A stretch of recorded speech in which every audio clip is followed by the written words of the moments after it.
السلام علی عباده الذین اصطفى خصوصا علی افضلهم وخاتم النبیین محمد الامین وعلی آلہ وصحبہ اجمعین اما بعد فقد قال اللہ تبارک وتعالی کما ورد فی سورۃ حامیم السجدہ اعوذ باللہ من الشیطان الرجیم بسم اللہ الرحمن الرحیم وقالوا قلوبنا في أكنة مما تدعونا إليه وفي آذاننا وقر وبيننا وبينك حجاب فاعمل إنا عاملون وقال تبارك وتعالى كما ورد في سورة بني إسرائيل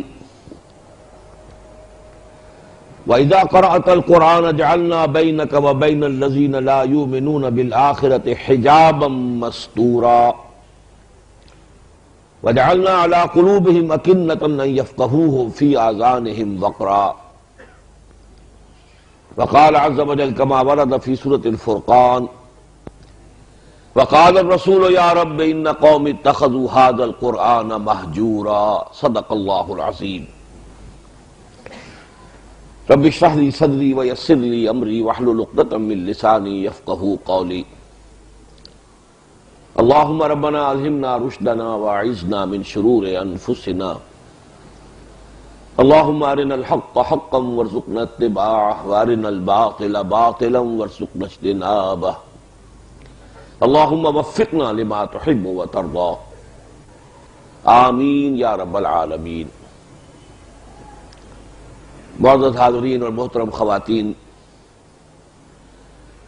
واقعہ یہ ہے کہ رمضان مبارک کے دوران خاص طور پر جن لوگوں نے کہ تراویح کی نماز کے ساتھ قرآن حکیم کا پورا ترجمہ بھی سن لیا ہو، اور اس سے بڑھ کر وہ لوگ کہ جنہوں نے وہ ترجمہ سنایا ہو، ان کی کیفیت یہ ہوتی ہے کہ اس کے بعد کسی تقریر پر طبیعت بالکل آمادہ نہیں ہوتی۔ سب کچھ تو سامنے آ چکا، ایک دفعہ نہیں بار بار آ چکا۔ وَلَقَدْ صَرَّفْنَا فِي هَذَا الْقُرْآنِ مِنْ كُلِّ مَثَلٍ، ایک پھول کا مضمون ہو تو 100 رنگ سے بانو، کسر کون سی رہ گئی؟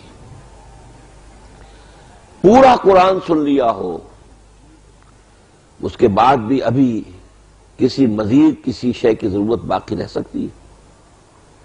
میرا اپنا احساس یہ ہے،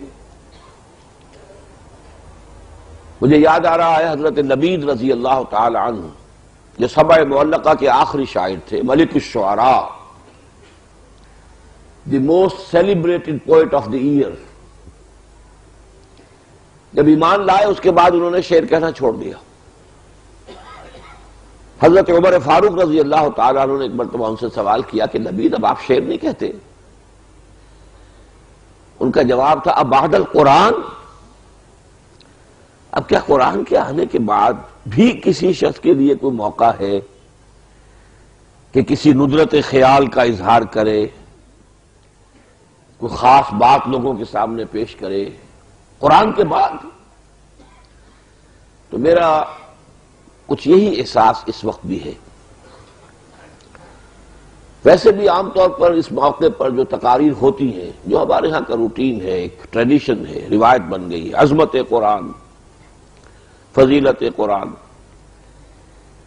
ان موضوعات پر بھی میں نے، اب ظاہر بات ہے کہ حفیظ کا وہ شعر یاد آ رہا ہے، تدوین اور تکمیل فن میں جو بھی حفیظ کا حصہ ہے، نصف صدی کا قصہ ہے، 2-4 برس کی بات نہیں۔ اب مجھے تقریباً نصف صدی ہونے کو آ رہی ہے اس کام کو کرتے ہوئے، تو عظمت قرآن کے موضوع پر بھی میرے اتنے خطابات ہیں اور اتنے مختلف اعتبارات سے۔ عظمت قرآن بزبان قرآن، قرآن اپنی عظمت کیسے بیان کرتا ہے، عظمت قرآن بلسان رسالت مآب صلی اللہ علیہ وسلم، حضور نے کیا عظمت بیان کی ہے مختلف اعتبارات سے، اور اس پہ پھر کیسٹس بھی ہیں، کچھ کتابچے بھی ہیں، تو واقعہ یہ ہے کہ اس پر بھی اب طبیعت جو ہے پھر مزید گفتگو کرنے پر آمادہ نہیں ہوتی۔ اس کے باوجود اب یہ چونکہ ایک طلب اور ایک پیاس ہے اور اس کا مظاہرہ ہو رہا ہے کہ اب نصف شب کے قریب لوگ بیٹھے ہوئے ہیں، کچھ سننا چاہتے ہیں۔ رات ہمارا پروگرام جو ختم قرآن کا قرآن اکیڈمی لاہور میں تھا، 2:30 وہاں بج گئے تھے مجھے بھی۔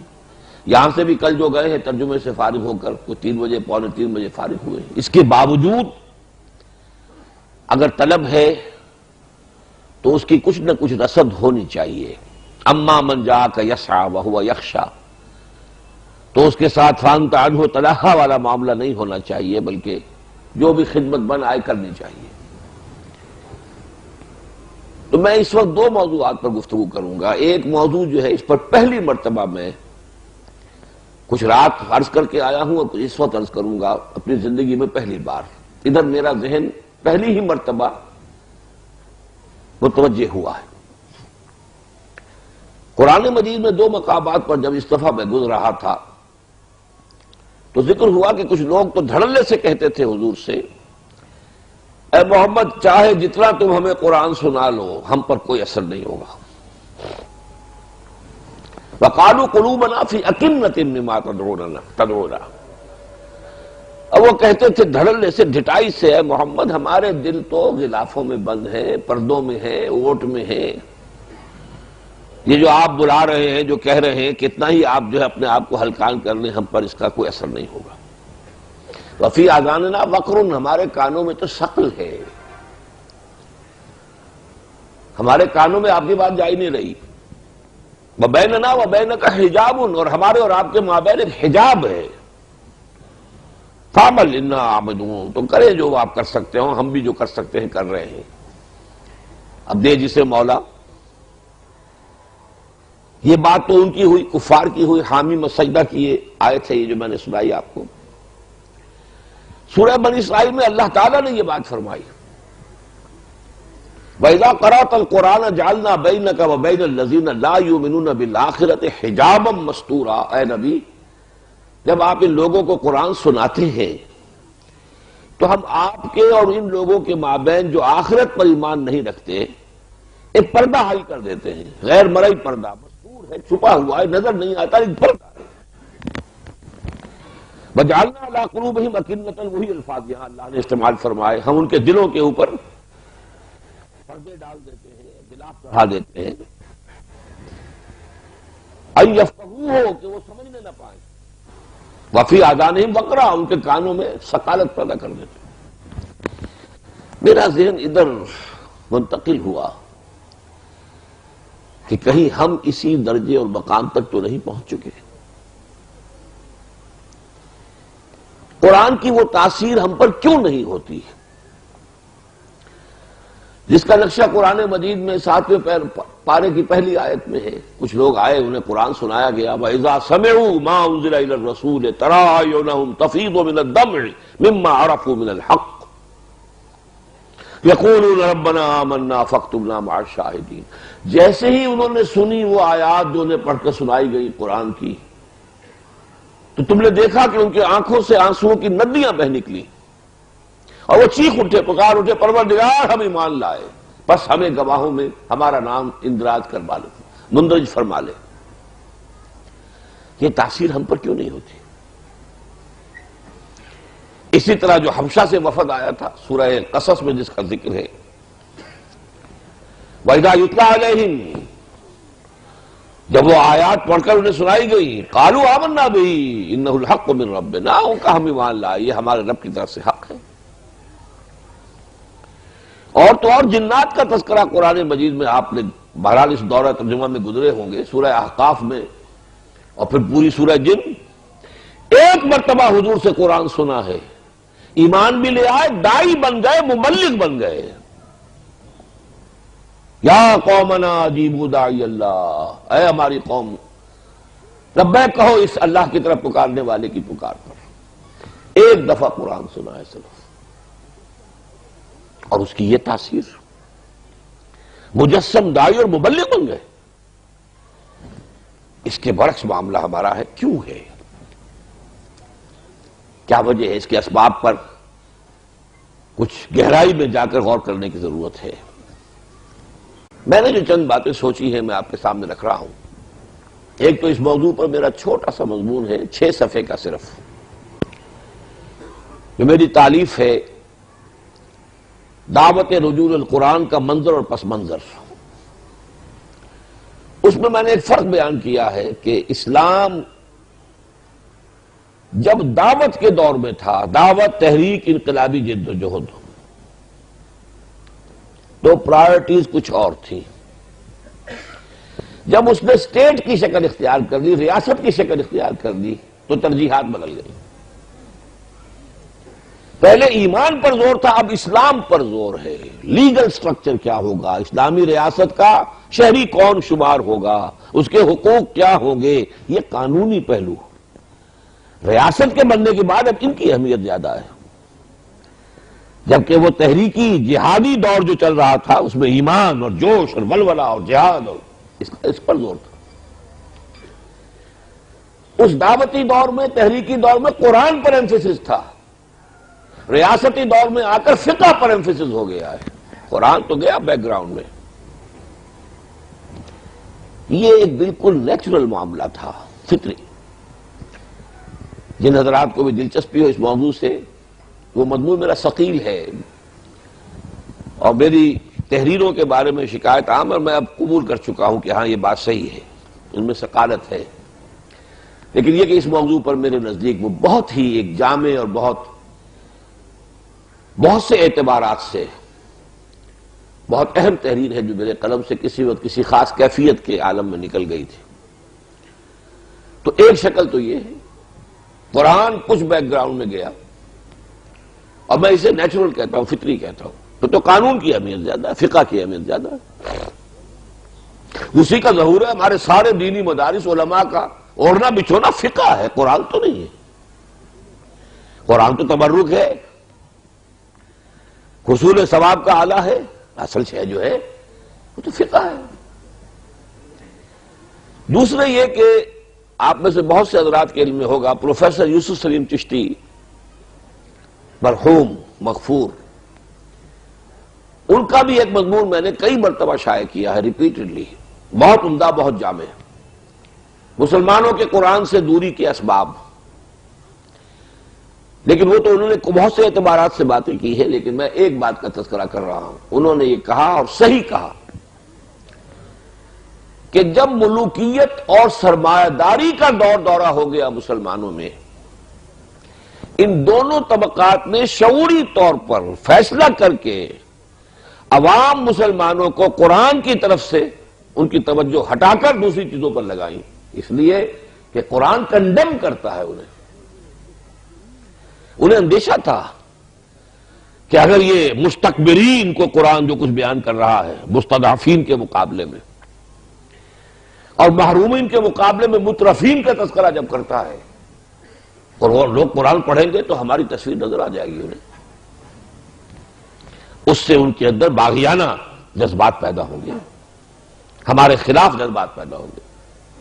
لہذا یہ باقاعدہ شعوری طور پر قرآن کو بند کرو، بس اسے تو حصول ثواب کا ذریعہ سمجھو، باقی ہے دین کا بات پوچھ لی، ہم سے پوچھ لو، آگے فتویٰ لے لو۔ یہ جو دوسری بات میں نے ابھی کہی ہے پروفیسر چشتی صاحب کے حوالے سے، یہ تلخ ترین صورت میں میرے سامنے آئی ہے حضرت ابو ہریرہ کی اس حدیث کی شکل میں رضی اللہ تعالی عنہ، اور حدیث بھی بخاری شریف کی ہے۔ حضرت ابو ہریرہ فرماتے ہیں، حفظت من رسول اللہ صلی اللہ علیہ وسلم وعاءین، میں نے اللہ کے رسول صلی اللہ علیہ وسلم سے علم کے 2 برتن جمع کیے، تو 2 برتنوں میں علم جمع کیا۔ اما احدہ فبسطہ فیکم، ایک برتن کا علم جو ہے وہ تو میں نے تمہارے درمیان خوب پھیلا دیا، عام کر دیا، اس کو سکھایا، پڑھایا، پھیلا دیا۔ اما الآخر، لیکن دوسرا برتن، لو بسطہ، اس میں جو علم میں نے رکھا ہوا اگر میں اسے عام کر دوں، لقطع ھذا البلعوم، تو میری یہ گردن کاٹ دی جائے گی۔ کیوں؟ ملوکیت کا دور آغاز یہ دور کا آغاز ہو گیا تھا۔ حضرت امیر معاویہ جنہیں کسری العرب کہا گیا، عرب کا کسریٰ بادشاہ، اسی لیے خلفائے راشدین میں ان کو شمار کوئی نہیں کرتا، صحابی ہیں اس لیے ہم ادب کریں گے، ان کی نیت پر کوئی حملہ نہیں کریں گے۔ انہوں نے جو کیا ہے اپنی دانش میں مسلمانوں کی خیرخواہی میں کیا ہے، امت کی بھلائی کے لیے کیا ہے، لیکن دی فیکٹ ریمینز کہ اب وہ نظام حکومت وہ نہیں تھا جو ابوبکر اور عمر اور عثمان اور علی کا تھا، یہ مختلف نظام حکومت ہے، اس میں تو کوئی شک نہیں۔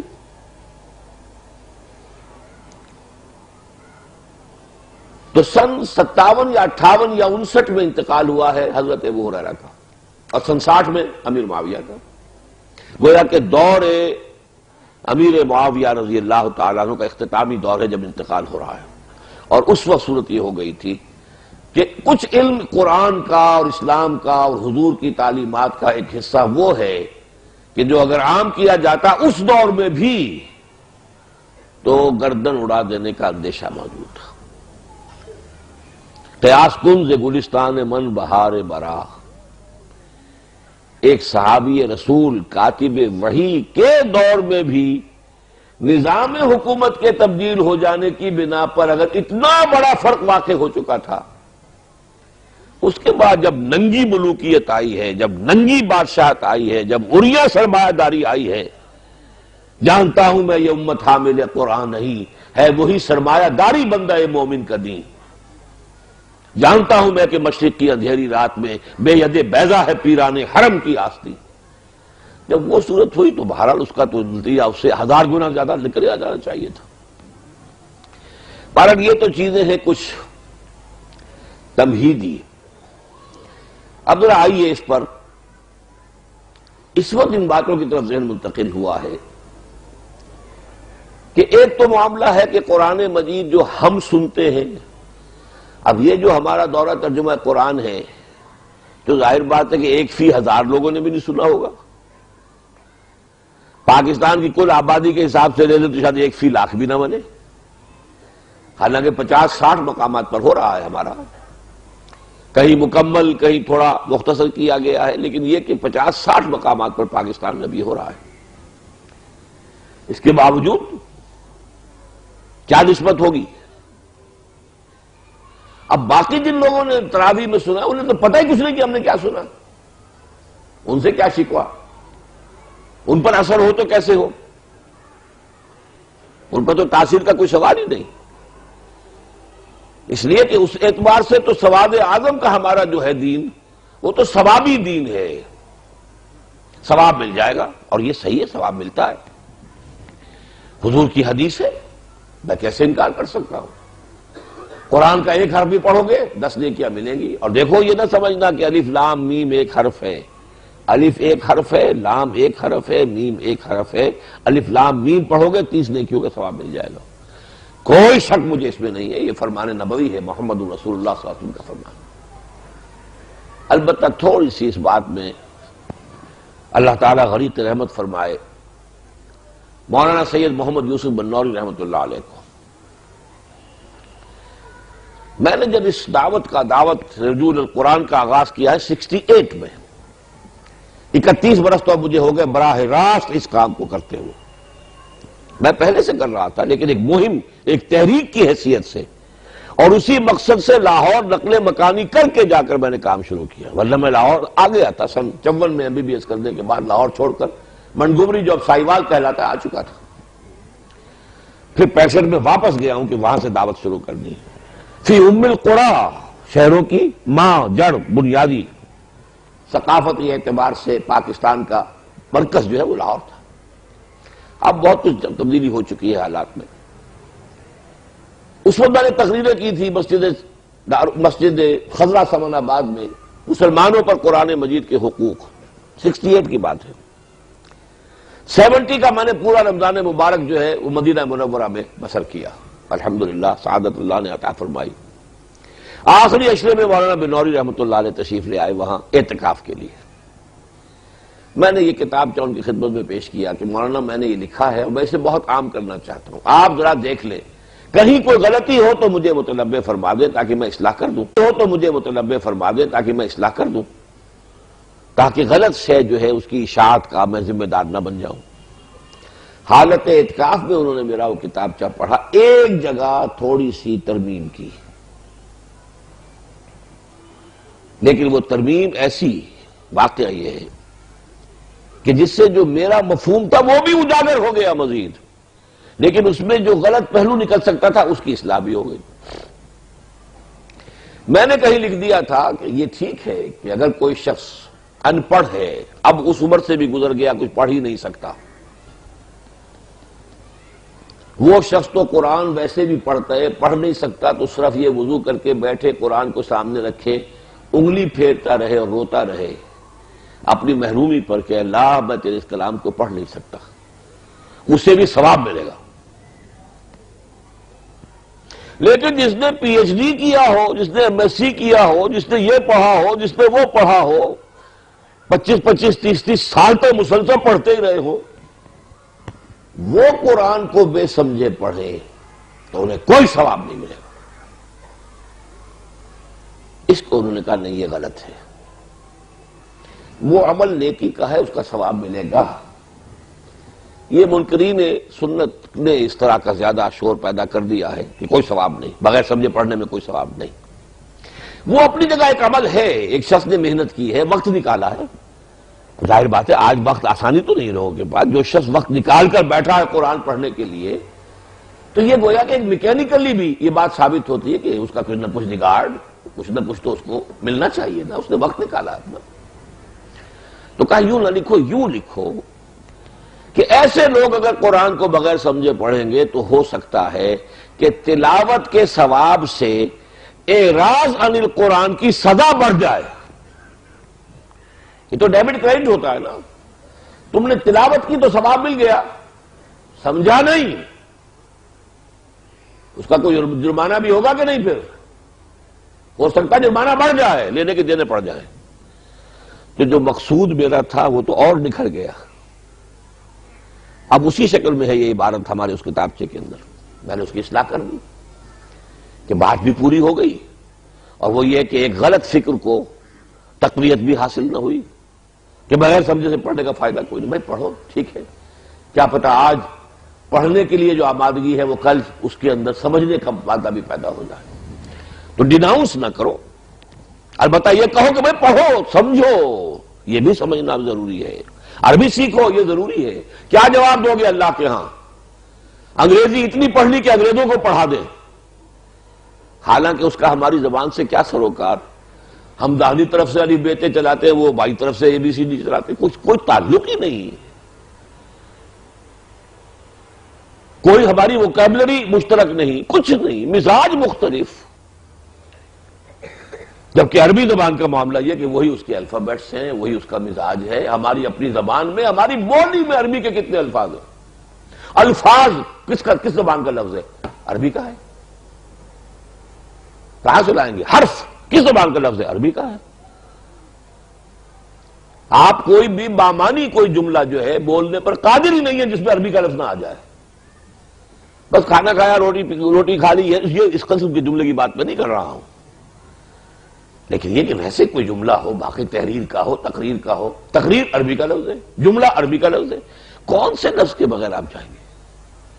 لیکن اتنی سی محنت مزید نہ ہوئی کہ عربی زبان ایسی سیکھ لیتے کہ قرآن کا مفہوم براہ راست آپ کے ضمیر پر منتقل ہو جاتا۔ تیرے ضمیر پہ جب تک نہ ہو نزول کتاب، گرہ کشا ہے نہ رازی نہ صاحب کشاف۔ کیا جواب دیں گے اللہ کے ہاں؟ ابھی جو عزیزم نوید کہہ رہے تھے کہ 1 ایئر کورس پھر اس کا داخلہ ہونے والا ہے، شروع ہوگا۔ اس دورہ ترجمہ قرآن سے اگر 50-60 آدمی نہیں نکلتے کہ 1 سال نکال لیں، وہ اب کتنی محنت ہوئی ہے، کتنی مشقت ہوئی ہے۔ اللہ کا ایک بندہ چل کر کورنگی سے یہاں آیا ہے آپ کے پاس، پھر اللہ کے ایک بندے نے یہاں پہ وہ انتظام کر کے آپ کو دے دیا ہے۔ آپ نے محنت کی، اللہ نے آپ کو توفیق دی، لیکن اس سے اگلا قدم اگر یہ نہیں اٹھتا تو اس کا تو مطلب یہ ہے کہ زمین جنبت نہ جنبت گل محمد، تاثیر تو نہ ہوئی، پھر موٹیویشن تو کوئی نہ ہوئی۔ ایک بڑا بیچ نکلنا چاہیے کہ جو اس کے لیے نہ معلوم کتنی کچھ پاپڑ بیلے ہیں، کیسی کیسی فیسیں دی ہیں، کیسی کیسی تعلیمیں حاصل کی ہیں، کس لیے؟ اچھی روزی، اچھی معاش، اللہ اللہ خیر صلی اللہ، جس کا تعلق صرف اس دنیا سے ہے کہ آخرت سے کوئی تعلق نہیں۔ تو یہ تو ایک پہلو ہو گیا۔ جو عجمی لوگوں کا معاملہ ہے کہ وہ تو ظاہر بات ہے کہ وہ ثوابی دین ہے ان کا، اس کا اتنی ثواب، یہ نفل پڑھ لیں گے تو اتنا ثواب، اور اس کا جو دوسرا پہلو ہے جو ڈیبٹ ہو رہا ہے ساتھ ساتھ ہر لمحے، ہماری عبادات کے ثواب کو ساتھ ہی ساتھ جو چیز نلیفائی کرتی چلی جا رہی اس کا احساس ہی نہیں۔ لیکن اس سے بھی آگے بڑھ کر میرے سامنے جو مسئلہ آیا ہے وہ اس اعتبار سے بہت زیادہ اب گہرائی میں غور و فکر کا متقاضی ہے کہ ہم تو عربی نہیں جانتے، عربوں کو کیا ہوا ہے؟ کیا وہ اثر پذیر ہوتے ہیں قرآن سے؟ حالانکہ ان کی تو مادری زبان ہے۔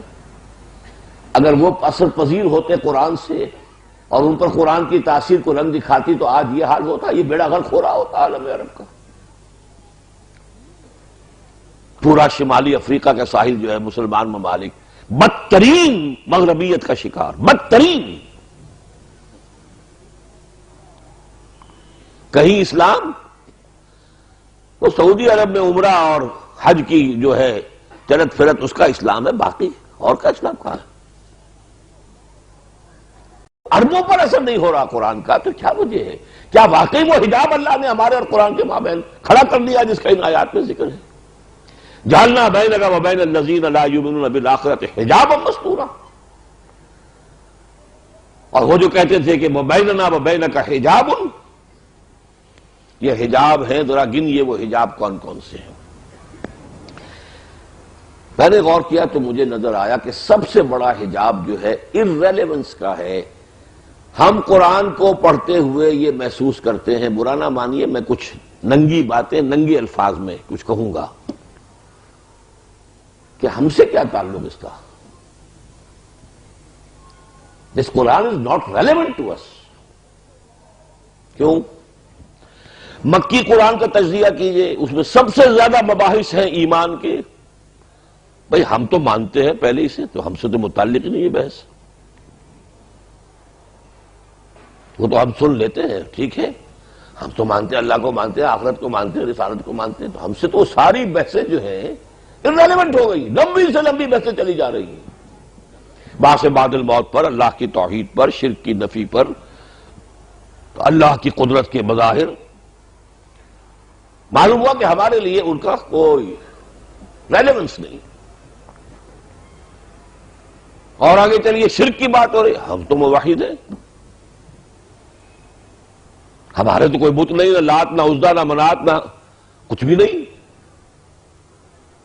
ہم تو نہیں پوچھتے کسی کو۔ تو یہ ساری بحثیں ہم سے لا تعلق ہو گئی، یہ ساری رد و قضا، یہ بحث و تبحیث، یہ ساری گفت و شنید becomes irrelevant to us۔ پھر سب سے بڑا مضمون بار بار بار بار قصص النبیین، انباء الرسل، بھائی پچھلی اساطیر الاولین ہے، کہانیاں ہیں، اور کیا ہے؟ اب نہ کوئی نبی ہے نہ آئے گا، نہ کوئی رسول ہے نہ آئے گا، پریکٹیکل ریلیونس ختم ہو گیا کہ نہیں؟ یہ ہے میرا تجزیہ، اور اس حجاب کو دور کرنے کے لیے جس شعور کی ضرورت ہے وہ کیا ہے؟ پہلا شعور یہ کہ ہمارے پاس ایمان نہیں ہے، ایک عقیدہ ہے، ڈوگما ہے، ایک ریشیل کریڈ ہے، ایک متوارث عقیدہ ہے، ہمارے دلوں میں ایمان جاگوزی نہیں ہے۔ یہ سمجھنا کہ ہمارے پاس ایمان ہے وہی حماقت ہے جو کی تھی بدوؤں نے، قالت الاعراب آمنا قل لم تؤمنوا ولکن قولوا اسلمنا ولما يدخل الايمان في قلوبكم۔ یہ بدو کہتے ہیں کہ ہم ایمان لے آئے، کہہ دیجئے تم ایمان ہرگز نہیں لائے ہو۔ ہاں یہ کہہ سکتے ہو کہ ہم مسلمان ہو گئے، لیکن ابھی تک ایمان تمہارے دلوں میں داخل نہیں ہوا ہے۔ جب تک یہ ہمارا زوم ختم نہیں ہوگا کہ ہم تو صاحب ایمان ہیں، ان ساری بحثوں سے ہماری کوئی دلچسپی نہیں۔ اساطیر الاولین، میں لفظ بھی بڑا سخت استعمال کر رہا ہوں، جو کفار کہتے تھے اساطیر الاولین، ہمارے لیے بالفعل پریکٹیکلی وہ ساری بحثیں جو ہے اساطیر الاولین کے درجے میں ہیں. شرک، اللہ، کون سا شرک ہم میں نہیں ہے؟ یہ لات عزا منات کا نہیں ہے،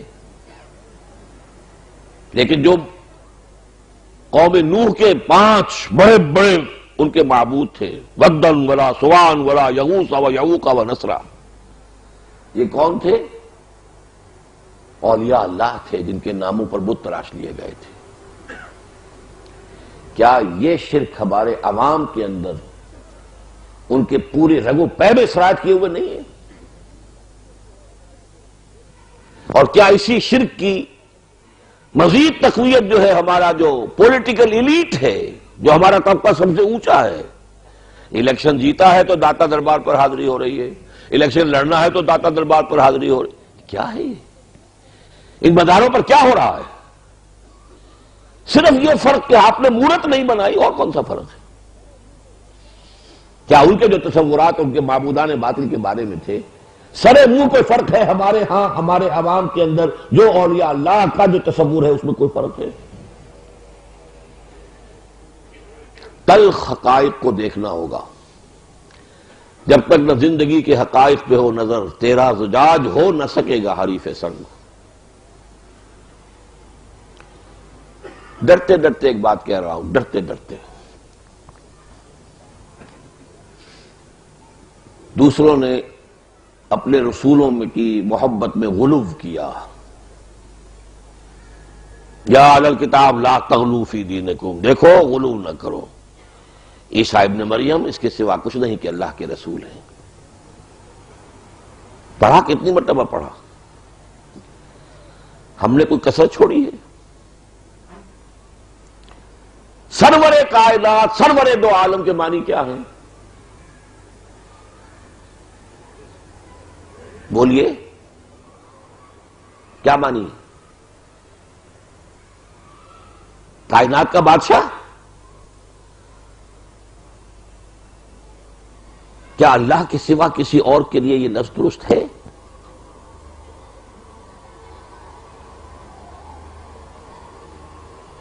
ان الحکم الا للہ امر لا تعبدوا الا اياه لم يكن له شریک فی الملک، کوئی اس کا ساجی نہیں ہے حکومت کے اندر. لہ الملک، لہ ملک السماوات والارض،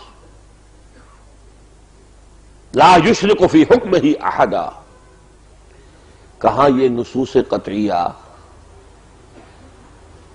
کہاں حضور کا یہ فرمانا میں نہیں کہتا کہ میرے پاس خزانے ہیں غیب کے. میں نے کب کہا ہے کہ میں تمہارے کسی نفع اور نقصان پر قادر ہوں؟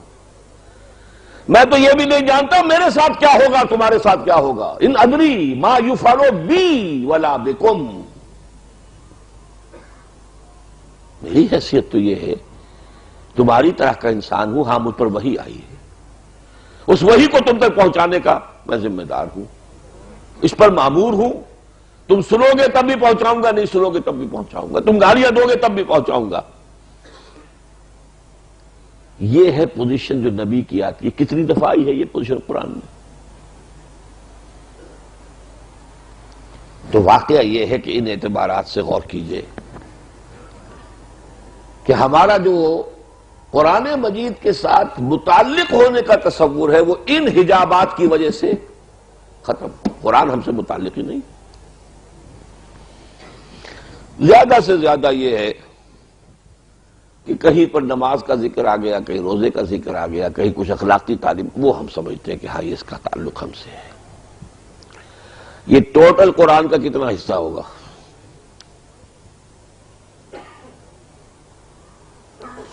آگے چلیے. یہ تو میں نے مکی قرآن کا تجزیہ کیا ہے. مدنی قرآن جس کو میں اپنے دورہ ترجمہ قرآن میں کہا کرتا ہوں کہ اب ہم پھر مکی جنت میں داخل ہو. جنتیں ہیں، جنتان ہیں قرآن مجید کے اندر، مکی جنتیں اور مدنی جنتیں. مکی صورتیں مکی جنتیں ہیں، ان کے اپنے مضامین ہیں، ان کے اپنے میوے ہیں، ان کے اپنے مسائل ہیں، ان کے اپنے مباحث ہیں. مدنی صورتوں کے اپنے اور رنگ ہے، اس کے اور مسائل ہیں اور گفتگو ہو رہی ہے. تو یہ جنتان جو ہے سورہ رحمان والے الفاظ وہ قرآن مجید پر بھی اپلیکیبل ہیں۔ مکی جنتیں، مدنی جنتیں۔ مدنی جنت میں آئیے، کتنی بڑی بحث ہے، کتنی بڑی بحث ہے، کتنی بڑی بحث ہے منافقین کے بارے میں۔ ہمارا احساس کیا ہوتا ہے، ہم سے کیا سروکار اس کا، اب کوئی منافق تھوڑا ہی ہے، وہ تھے ان سے بات ہو رہی ہے، کوئی سروکار نہیں ان سے۔ ہمارا دل کبھی لرزتا نہیں ہے، ہمارے رونگٹے کبھی کھڑے نہیں ہوتے ہیں، کیسے ہو جائیں؟ جو وحید آ رہی وہ ان کے لیے ہے بابا، ہمارے لیے کہاں؟ ہم سے کیا تعلق، سروکار کیا ہمارا، ہم سے نفاق کا کیا تعلق؟ جبکہ حقیقت کیا ہے؟ محمد عربی صلی اللہ علیہ وسلم فرماتے ہیں یہ نفاق وہ شے ہے ما امنہ الا منافق وما خافہ الا مومن، اس کے بارے میں، اپنے بارے میں اندیشہ ہوتا ہے نفاق کا صرف مومن کو، اور اپنے آپ کو نفاق سے محفوظ سمجھتا ہے صرف منافق۔ اس بات کو بیان کرنے میں مجھے یاد آیا، میں وہ غالب کا شعر جو ہے بیان کیا کرتا ہوں کہ راہ کھٹکا نہ چوری کا دعا دیتا ہوں راہزن کو، جس کے پاس ایمان کی پونجی ہے ہی نہیں اسے کاہے کا ڈر کہ کوئی ڈاکو آ کے ڈاکہ مارے گا، پونجی کوئی نہیں، پاؤں پھیلا کر سوئے گا۔ جس کے پاس کوئی تھوڑی بہت پونجی ہے اسے ڈر ہے ڈاکے کا، تو جو صاحب ایمان ہوگا اسے خوف ہوگا نفاق کا، اور جو منافق ہے اسے کیا خوف، پاؤں پھیلا کر سوئے وہ، اور ہم سوتے ہیں۔ سورہ نساء اسے خوف ہوگا نفاق کا، اور جو منافق ہے اسے کیا خوف، پاؤں پھیلا کر سوئے وہ، اور ہم سوتے ہیں۔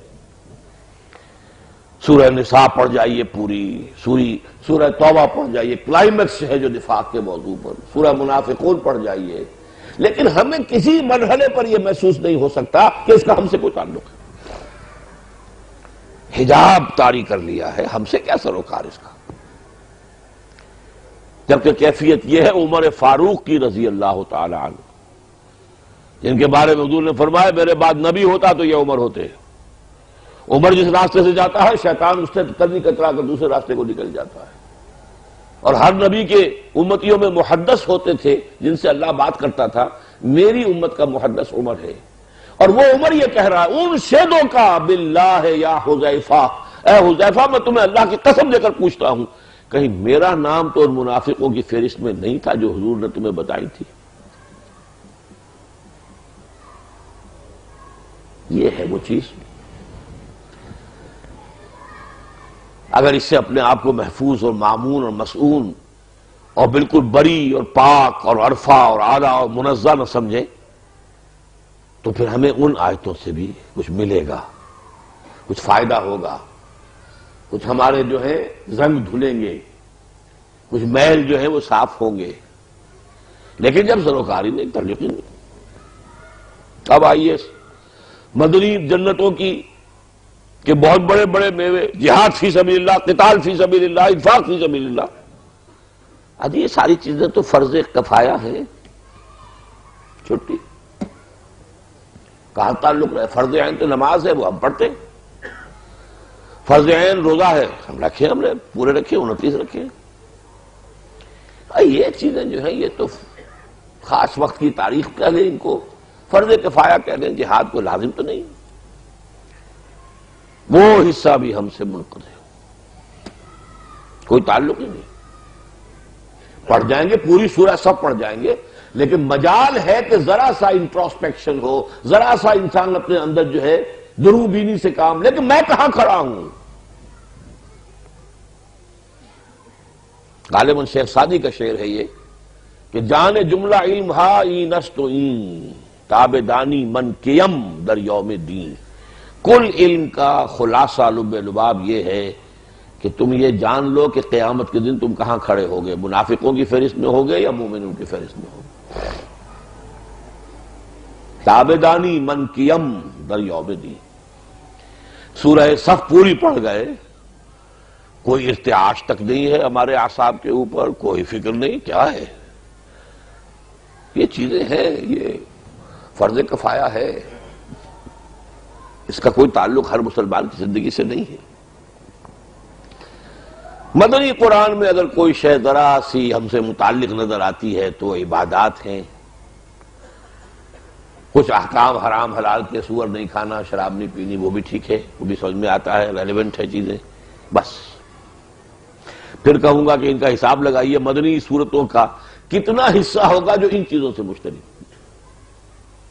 پوری صورتیں چلی گئی ہیں، 4 رکوعوں کی صورت سورہ حدید، نماز کا ذکر ہی کہیں نہیں، کہیں نہیں، ذکر ہی نہیں کہیں۔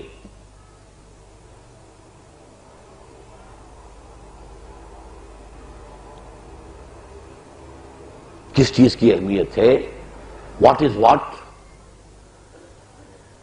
کس شے کی تقدیم ہے، کس کی تاخیر ہے، کون زیادہ اہم ہے، کون کم اہم ہے، کون اولیت کی حامل ہے، کون ثانویت کے درجے میں ہے، یہ اگر فکر نہیں ہے تو ظاہر بات ہے ان چیزوں سے ہمارا تعلق ہی نہیں۔ یہ 2 چیزیں تو ہو گئی عمومی۔ تیسری چیز اور، 2 بڑے بڑے حجاب ہیں اس وقت کے جو قرآن کے اور ہمارے مابین بڑی مضبوطی کے ساتھ تنے ہوئے ہیں۔ ایک حجاب ہے جس کو اقبال نے کہا ہے عذاب دانش حاضر، دانش حاضر، عہد حاضر کا فکر، فلسفہ، خیالات، نظریات، فلسفے میں، تمدنی مسائل میں، پولیٹیکل سائنس میں، اکنامکس میں، یہ دانش حاضر جس کو عذاب کہا اقبال نے، عذاب دانش حاضر سے باخبر ہوں میں کہ میں اس آگ میں ڈالا گیا ہوں مثل خلیل۔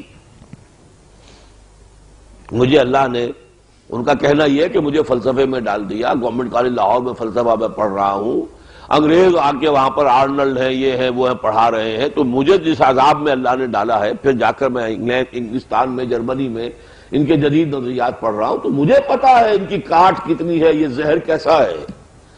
عذاب دانش حاضر سے باخبر ہوں میں کہ میں اس آگ میں ڈالا گیا ہوں مثل خلیل۔ آج تک ہم اس عذاب دانش حاضر کا کوئی توڑ پیدا نہیں کر سکے۔ بہت بڑی ذمہ داری ہے، بہت بڑی ذمہ داری ہے اس امت کی۔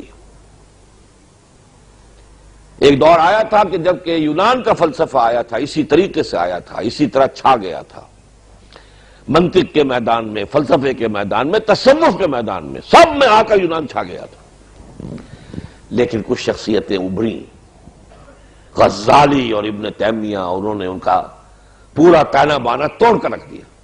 الرد علی المنطقیین، تحافت الفلاسفہ۔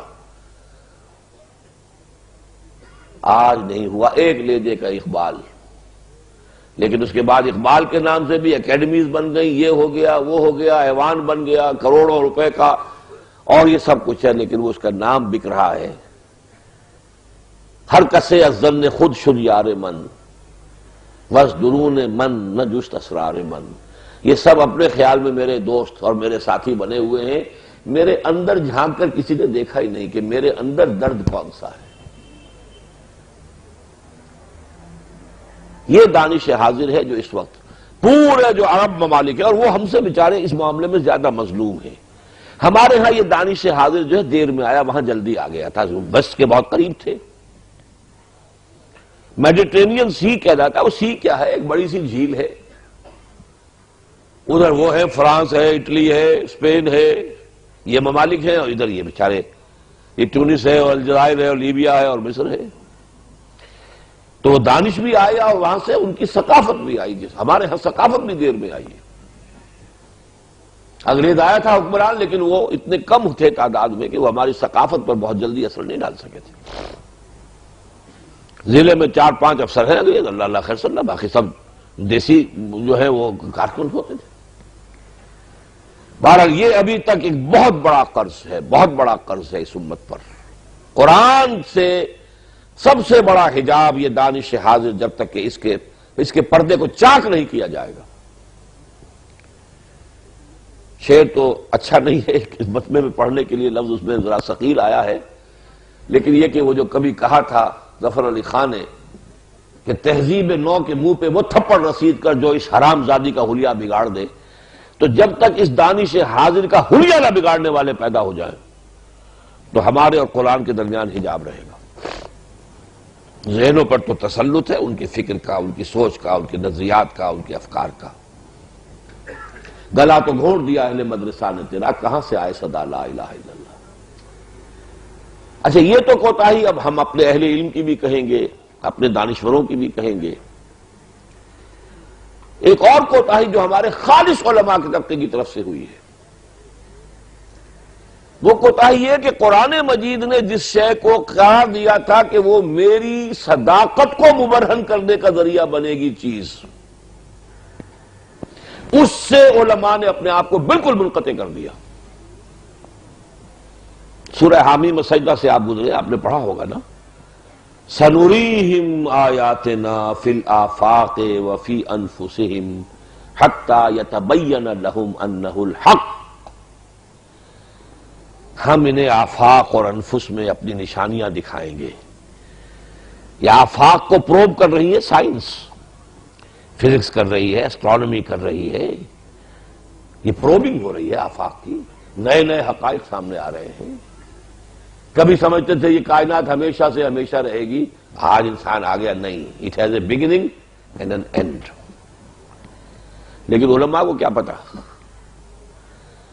اس کھاتے سے اپنے آپ کو بالکل ختم کر کے، بالکل روک کر، بلکہ قرآن مجید کی ان آیات کی اب ان جدید تعبیرات کی روشنی میں اگر تشریح نہیں کرتے ہیں تو قرآن کے ساتھ واقعتاً it's a positive disservice to the cause of Quran, کہ آپ نے قرآن کی حقانیت کو روک دیا جائے۔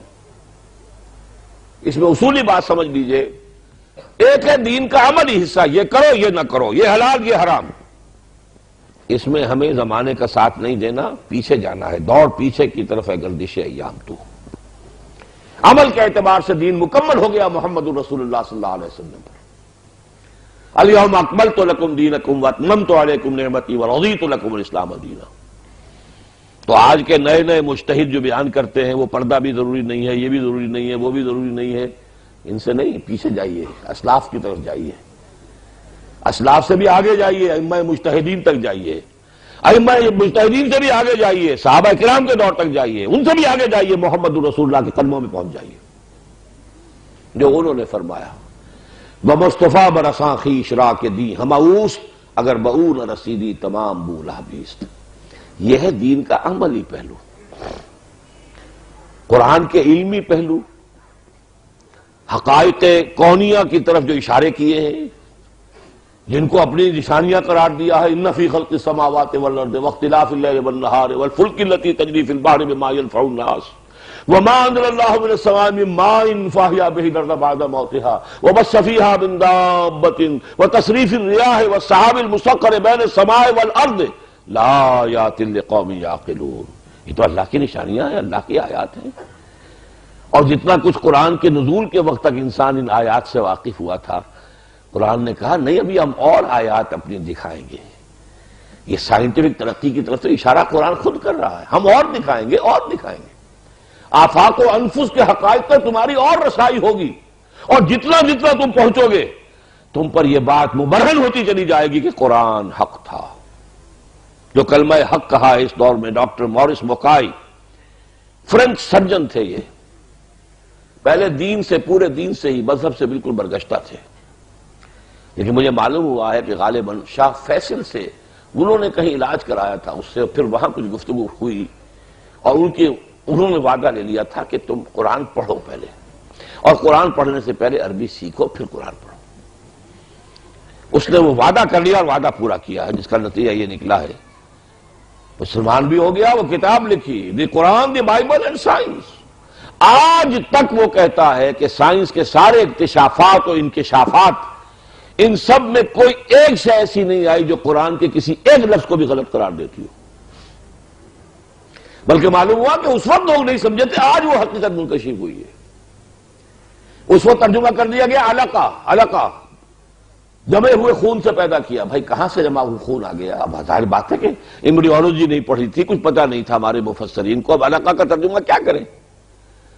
علقہ معلق ہونا، لٹکے ہوئے ہونا، متعلق ہونا، کہیں چمٹے ہوئے ہونا، علقہ تو اس سے بنتا ہے نا۔ اب معلوم ہوا کہ وہ تو واقعتاً جونک کی طرح چمٹتی ہوئی ہے، وہ شے ہوتی ہے جو رحم مادر کے ساتھ لٹک رہی ہوتی ہے، جیسے جونک ہو۔ آنکھیں کھل گئی ہیں۔ ڈاکٹر کیتھل مور جو اس وقت سب سے بڑی اتھارٹی ہے ایمبریولوجی پر ٹورنٹو میں، پروفیسر، کہتا حیران ہوں میں کہ 1400 برس قبل قرآن نے یہ ڈسکرپشن کیسی دے دی؟ نہ ڈسیکشن تھی، نہ ابھی کوئی آٹوپسیز تھی، نہ کوئی جو ہے نہ مائکروسکوپ تھی۔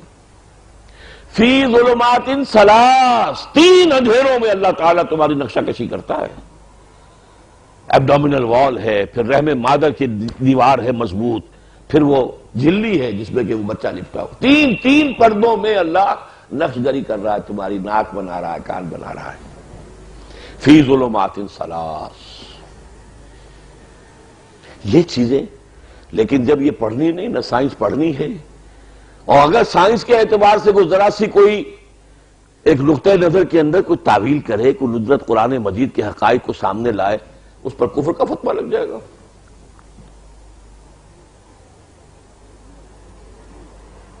ایوولوشن کے بارے میں، حالانکہ وہ میں کوئی قطعی طور پر ڈاروینزم کا جو ہے قائل نہیں ہوں، وہ تو اس کا غلط، وہ فلسفہ ہی غلط ہے۔ ایوولوشن ایز سچ، جو ہمارے ہاں مولانا روم جس کا راگ الاپتے رہے، ابن مسکوہ نے جس کو بیان کیا ہے، یہ تو ہماری شے تھی، لیکن یہ ہے کہ اس پر یہاں پہ یہی کہ ایک عالم دین ہے جو نہ معلوم کتنے وہ میرے خلاف فتوے بھی دیے ہیں اور مضامین ان کے چھپتے ہیں۔ حالانکہ حضور کا معاملہ کیا تھا؟ حیرت ہوتی ہے، حیرت ہوتی ہے، حیرت ہوتی ہے۔ حضور مدینہ تشریف لائے تو آپ کو زراعت کا تجربہ نہیں تھا، آپ تو مکے کے رہنے والے تھے۔ وادٍ غیر ذی زرع، وہاں تو کچھ پیدا ہوتا ہی نہیں تھا، تو زراعت کا تجربہ کیسے ہوتا؟ مدینے والوں کو تجربہ تھا، کاشتکار تھے اور کھجوروں کے اور انگوروں کے باغ تھے۔ انہیں اپنے تجربے سے یہ معلوم ہو گیا تھا کہ کھجور کے درخت کے نر پھول اور مادہ پھول علیحدہ علیحدہ ہوتے ہیں، انہیں اگر قریب لا کے باندھ دیا جائے تو فرٹیلائزیشن زیادہ ہوتی ہے، پھل زیادہ آتا ہے، لہذا وہ کرتے تھے۔ حضور نے سوچا ہوگا، یہ میرا گمان ہے کہ یہ why to interfere in the natural process, nature can take care of itself. تو آپ نے صرف یہ کہا ایسا نہ کریں تو کیا ہے، یہ نہیں کہا مت کرو، نہیں، ایسا نہ کریں تو کیا ہے۔ صحابہ کے لیے حضور کا یہ فرما دینا جو تھا، یہ بھی حکم کے درجے میں تھا، وہ تو چشم و ابرو کے اشارے کی بات تھی نا، نہیں کیا اور فصل کم ہو گئی۔ اب آئے ڈرتے ڈرتے ڈرتے ڈرتے حضور، وہ آپ نے فرمایا تھا کہ ایسا نہ کریں تو کیا ہے، ہم نے نہیں کیا اور فصل کم ہو گئی ہے۔ فرمایا دیکھو میں تمہیں یہ چیزیں سکھانے نہیں آیا ہوں، انتم اعلم بامور دنیاکم، اپنے ان دنیاوی معاملات تجرباتی علوم میں تم مجھ سے زیادہ واقف ہو، گو جو تمہارا تجربہ بتاتا ہے وہ کرو، میں تو بتانے آیا ہوں حلال کیا ہے، حرام کیا ہے، جائز کیا ہے، ناجائز کیا ہے، واجب کیا ہے، فرض کیا ہے، حرام کیا ہے، مکروہ کیا ہے، یہ بتانے آیا ہوں۔ لیکن یہ کہ اتنا کھلا لائسنس دیا ہو جس ہادی نے صلی اللہ علیہ وسلم، انتم اعلم بامور دنیاکم، اور یہ بخاری کی روایت ہے، کوئی ایسی نہیں ہے، لیکن ادھر جانا ہی نہیں۔ لہذا جدید ذہن کا نوجوان وہ ایک بیریئر محسوس کرتا ہے اپنے اور علماء کے درمیان،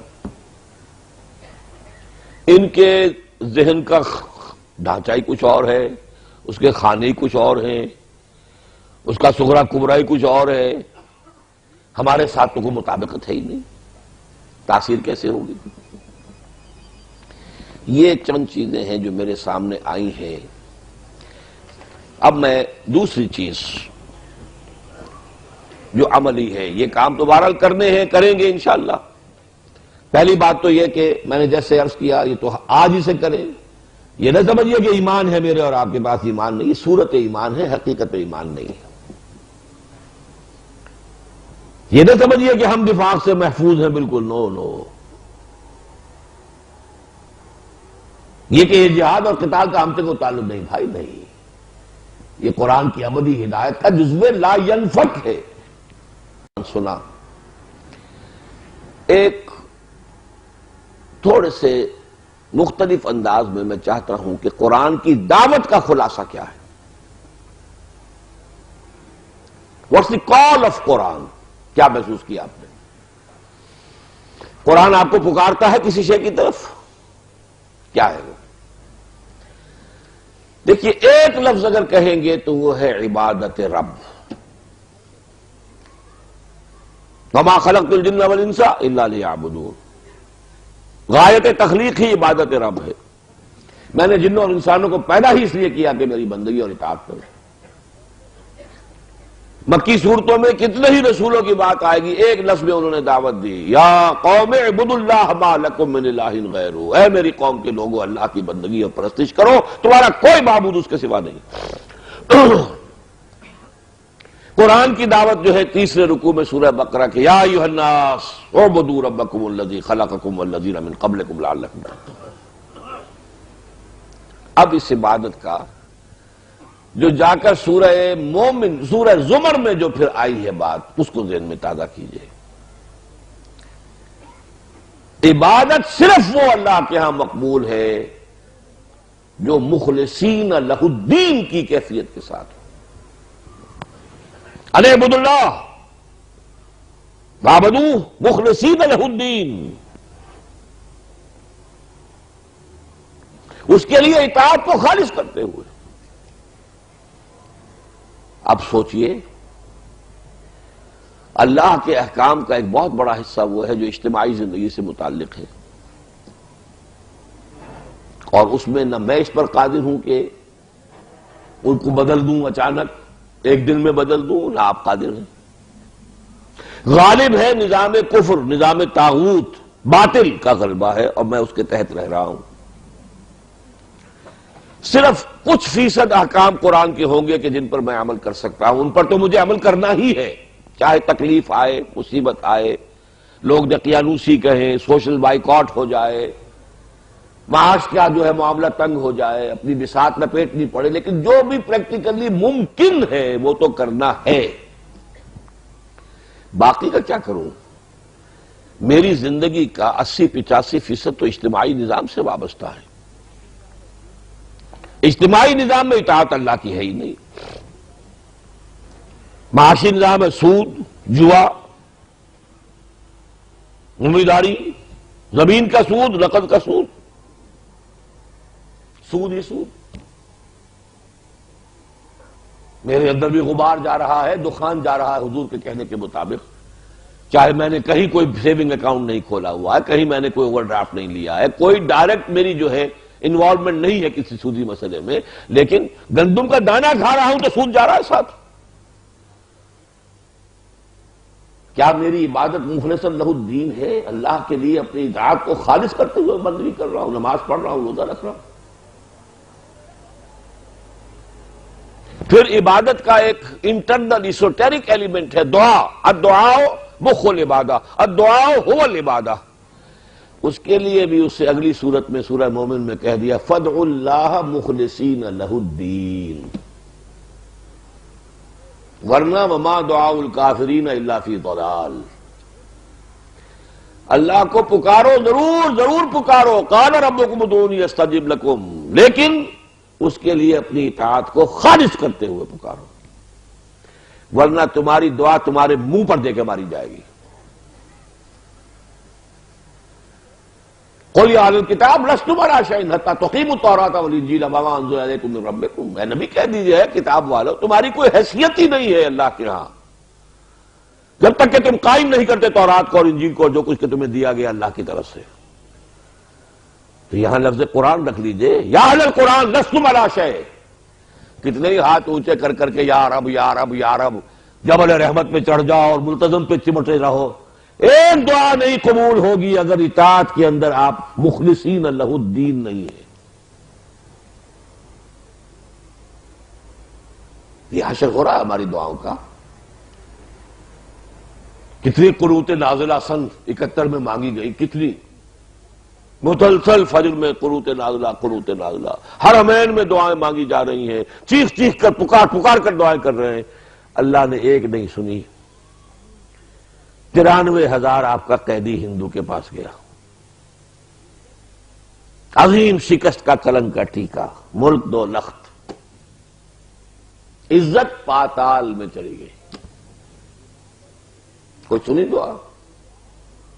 نہیں سنتا۔ عبادت مخلصین لہ الدین، دعا مخلصین لہ الدین۔ چنانچہ یہ بڑی صورتیں ہیں، سورہ مومن، سورہ زمر اور سورہ مومن، چھوٹی صورت میں بھی اللہ خلاصے بھی دیتا ہے۔ سورہ بینہ آج آپ نے پڑھ لی، وما امروا الا لیعبدوا اللہ مخلصین لہ الدین حنفاء ویقیموا الصلاۃ ویؤتوا الزکاۃ۔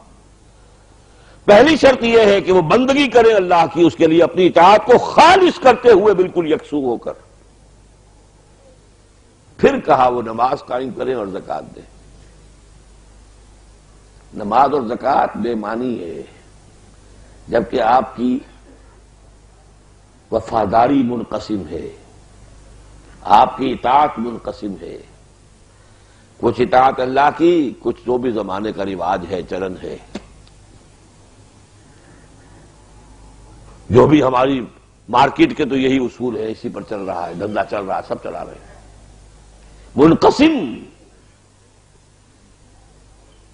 یہ دعائیں، یہ نمازیں، یہ عمرے، یہ حج، 20 لاکھ آدمی جمعۃ الوداع میں موجود تھا حرم میں، 20 لاکھ، 30 لاکھ حج کر کے آتا ہے۔ مجال ہے دنیا میں، دنیا کی صحت پر اور کفر کی صحت پر کوئی اثر پڑتا ہو، 30 لاکھ بھی کر لو جا کر تو کوئی فرق نہیں پڑتا۔ کیوں؟ یہ ہے اصل نقطہ سمجھنے کا۔ اب مسئلہ آ گیا پریکٹیکل، واٹ ٹو ڈو۔ قرآن نے ایک راستہ بتایا تھا، اب وہ راستہ بھی ہمیں بند نظر آ رہا ہے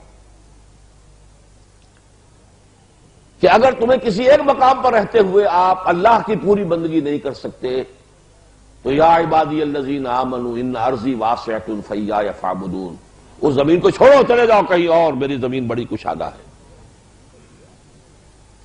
آج آپ کہاں جائیں گے؟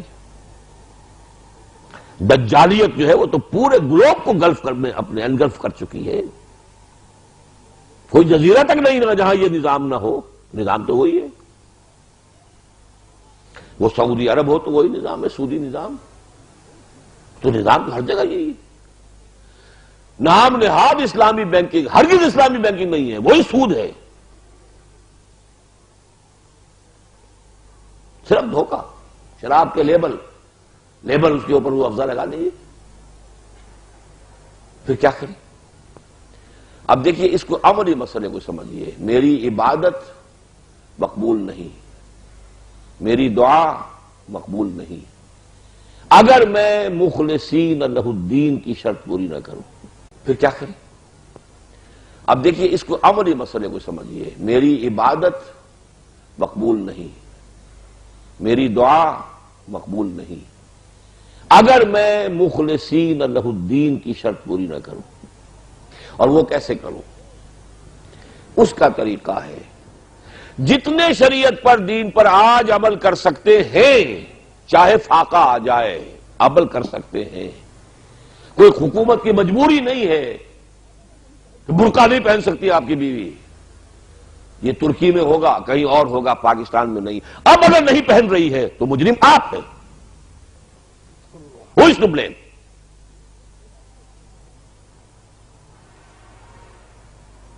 نہیں بڑا کاروبار چلتا، ٹھیک ہے، چھوٹا کاروبار کرو، بڑا کاروبار کرنا فرض نہیں کیا اللہ نے کہ بغیر بینک سے کوئی اوور ڈرافٹ لیے ہوئے اور بینکنگ سے معاملہ کیے ہوئے کاروبار نہیں چل سکتا۔ چھابڑی اٹھاؤ سر پر اگر حلال کا اگر لینی ہے روزی، سمیٹو اپنی بساط کو۔ جس پر عمل ہو سکتا ہے اس پر نہیں کر رہے تو مجرم آپ خود ہیں، پھر دوسری باتوں کا شکوہ ہی کیا؟ لیکن یہ کہ اگر یہ آپ نے کر لیا تو اب بقیہ کے لیے کفارہ تجویز ہو گیا۔ اچھی طرح ایک لفظ ذرا غور سے سنیے، اس نظام باطل کو ذہناً تسلیم نہ کریں، ریکنسائل نہ کریں اس سے، اس کے تحت رہے انڈر پروٹیسٹ،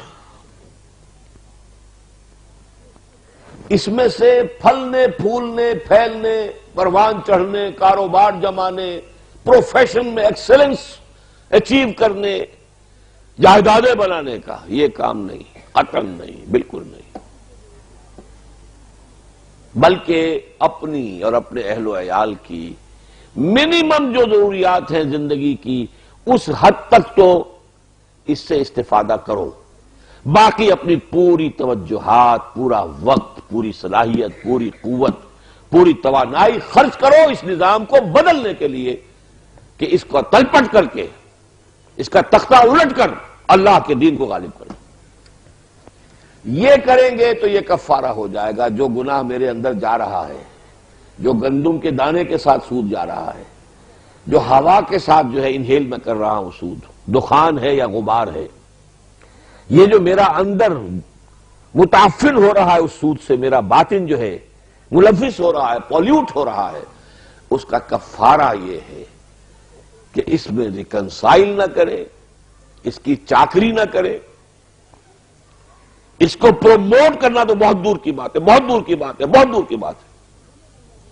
حضور نے فرمایا من مشى مع فاسق لیقویہ غضب اللہ تعالی واہتز لہ العرش، جو مسلمان کسی فاسق کے ساتھ چلتا ہے اسے تقویت دینے کے لیے، اللہ اتنا غضبناک ہوتا ہے اس پر کہ اس کا عرش کانپنے لگتا ہے، اتنا غصہ آتا ہے اللہ۔ یہ میرا بندہ ہو کر میری بندگی کا دعویٰ کر کے اور میرے نافرمان بندے کے ساتھ اس کی تقویت کے لیے اس کے ساتھ چل رہا ہے۔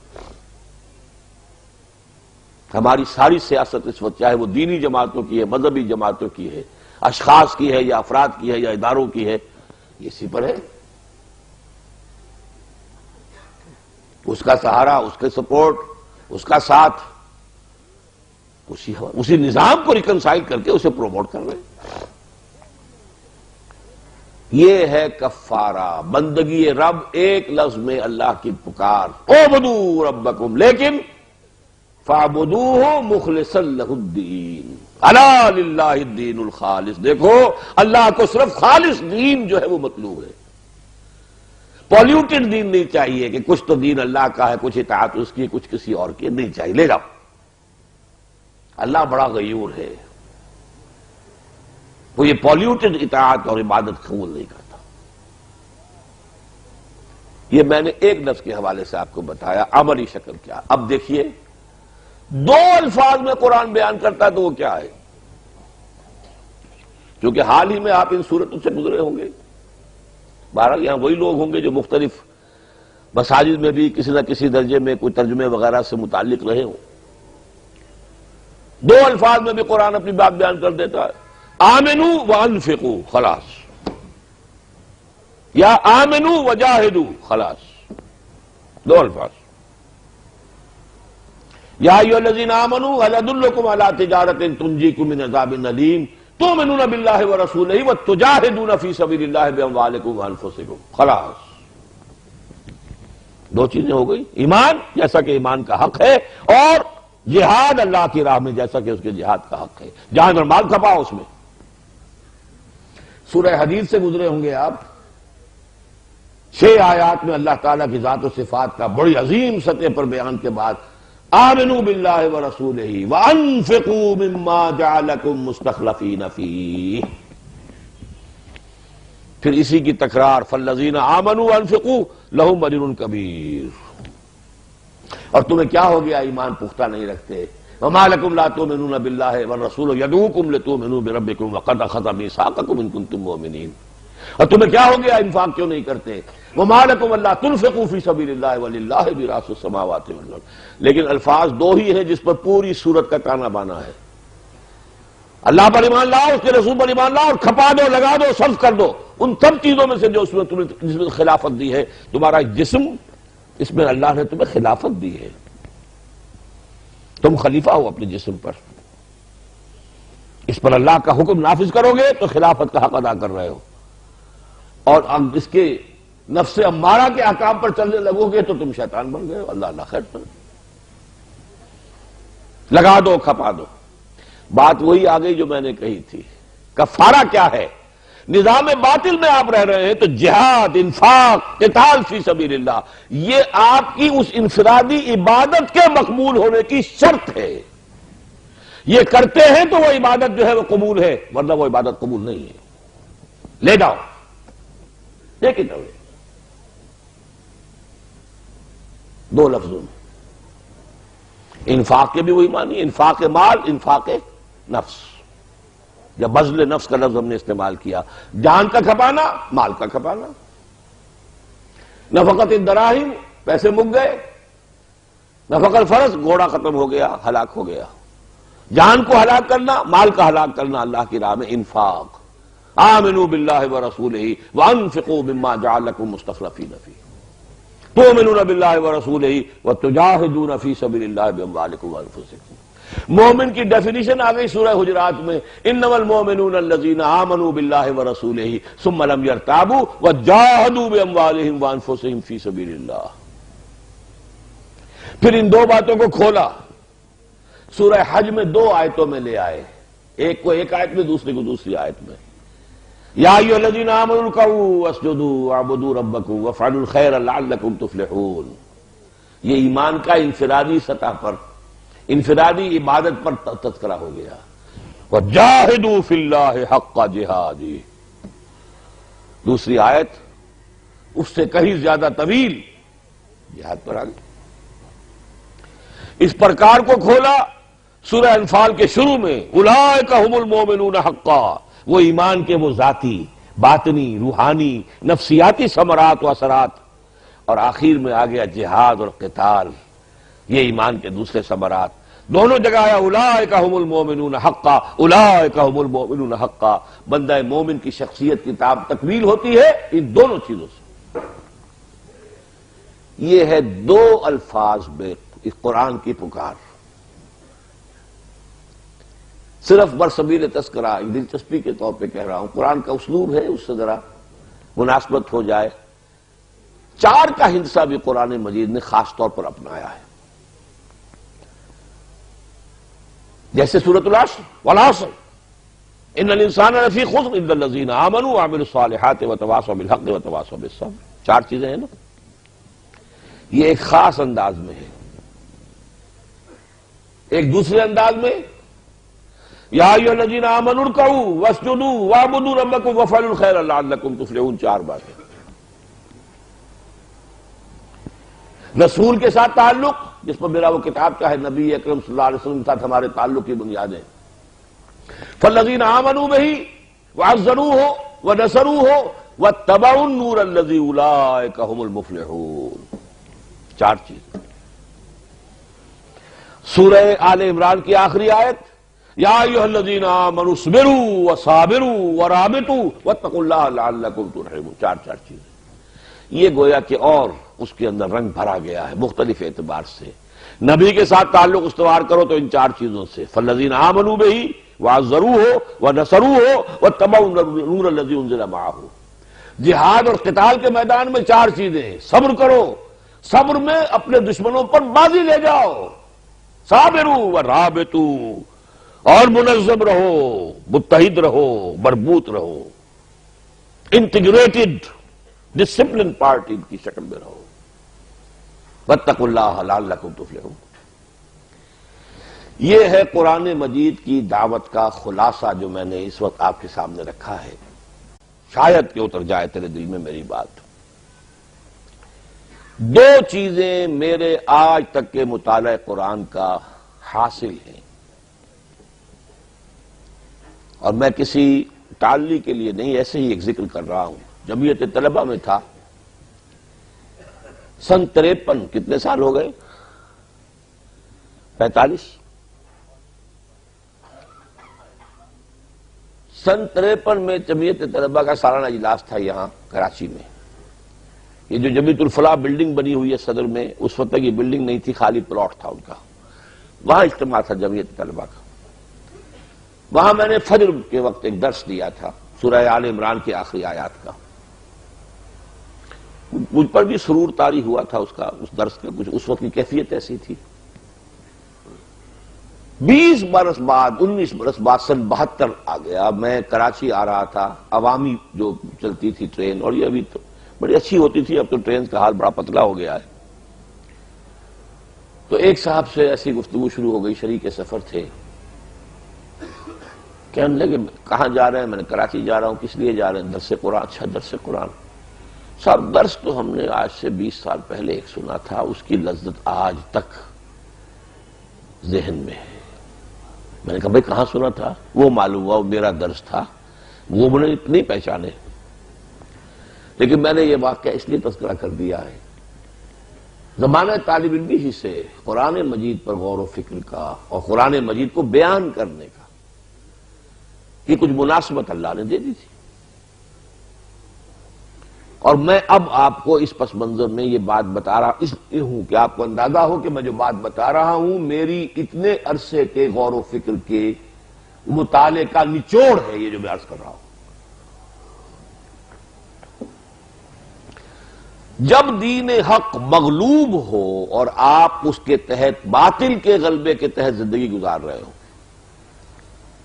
دو ہی شکلیں ہو سکتی ہیں، یا دین حق غالب ہے، نظام خلافت قائم ہے، آپ اس میں رہ رہے ہیں، بڑی سہولت ہو گئی، پورا دین اللہ کا ہے، یکون الدین للہ، قانون اس کا، شریعت اس کی، عدالت میں وہی چل رہی ہے، معاش اور معیشت وہی ہے۔ اب آپ جو ہے نمازیں پڑھیں، روزے رکھیں، تعلیم حاصل کریں، علم پروفیشن میں ایکسل کریں، کوئی حرج نہیں، سائنس پڑھیں، سائنس میں آگے جائیں، کوئی حرج نہیں، نوافل کے اندر زیادہ سے زیادہ بڑھتے چلے جائیں، کوئی حرج نہیں۔ وہ تو حکومت اب اس انقلاب کو اور اس نظام کی مزید توسیع جو ہوگی گلوبل لیول پر، that is the responsibility of the government of khilafah, خلافت کی حکومت کا کام ہے یہ۔ وہ جب آپ سے مانگے گی کہ آؤ بھائی میدان میں، آپ کو جہاں نکلنا پڑے گا۔ اگر آ جاتا تھا کہیں شام کے محاذ پر 10,000 آدمی چاہیے، 10,000 نکل آئے تو باقی سب کی طرف سے فرض کفایہ ہو گیا، اب باقی گناہگار نہیں ہے، گھر پہ بیٹھے رہے۔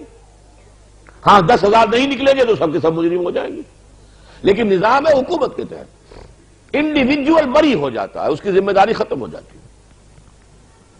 اور یہ چیز بہت خوبصورتی سے مجھے یاد آ گیا، مولانا اصلاحی صاحب نے اپنی ایک کتاب دعوت دین اور اس کا طریقہ کار کا ایک چیپٹر ہے تبلیغ کس لیے، اس کے آخر میں یہ سارا خلاصہ موجود ہے جو میں آپ کے سامنے بیان کر رہا ہوں۔ میں اسے ذرا زیادہ سلیس بنا کر، وہاں تو ایک علمی بحث کے انداز میں ہے، میں آپ کے سامنے اس کے نتائج رکھ رہا ہوں۔ اگر خلافت کا ادارہ قائم ہے تو افراد پر سے یہ ذمہ داری شفٹ ہو جاتی ہے، وہ ہے اب اجتماعیت کی ذمہ داری ہے، افراد سے حکومت جو مانگے گی افراد کو وہ دینا ہوگا، وہ دے کر باقی وہ فارغ۔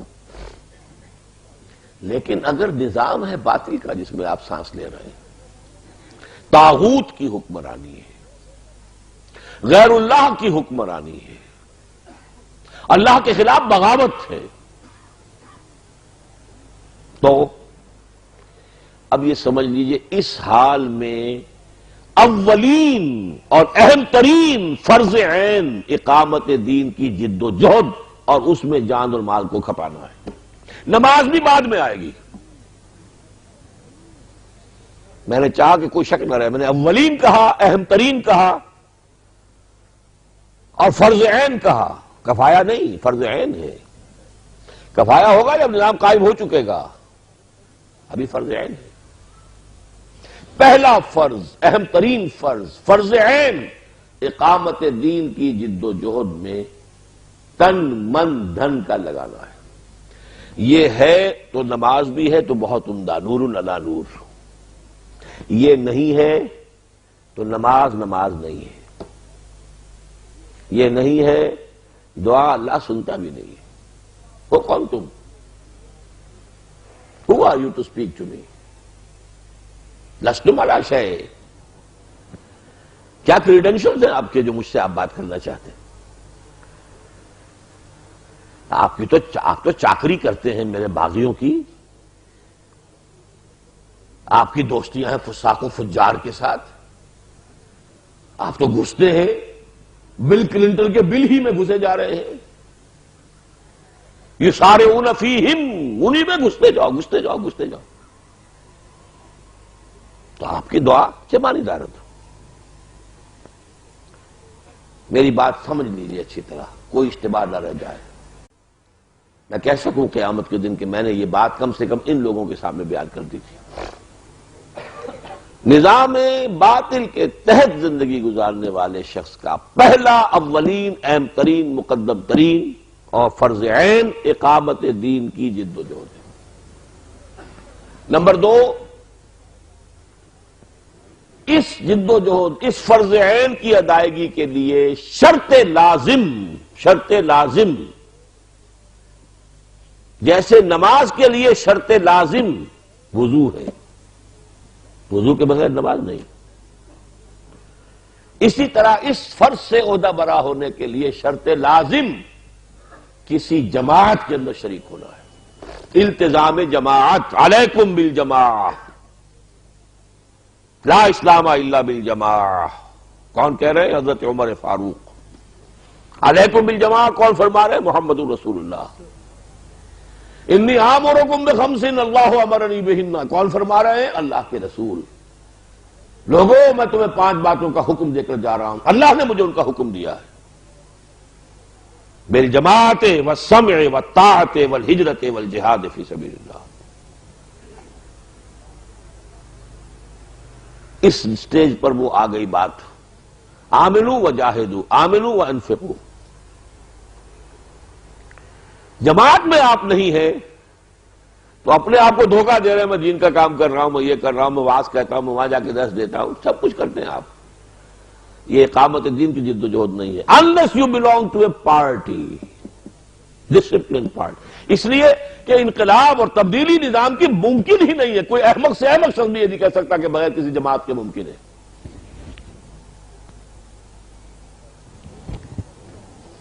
جو حضرات میری ان 2 باتوں سے متفق ہوں،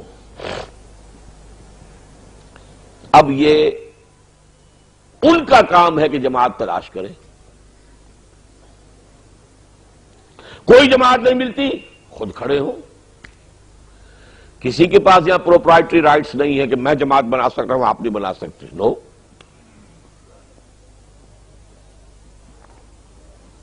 دیکھیں، تلاش کریں، بھاگیں، دوڑیں، یہ آپ کا کام ہے۔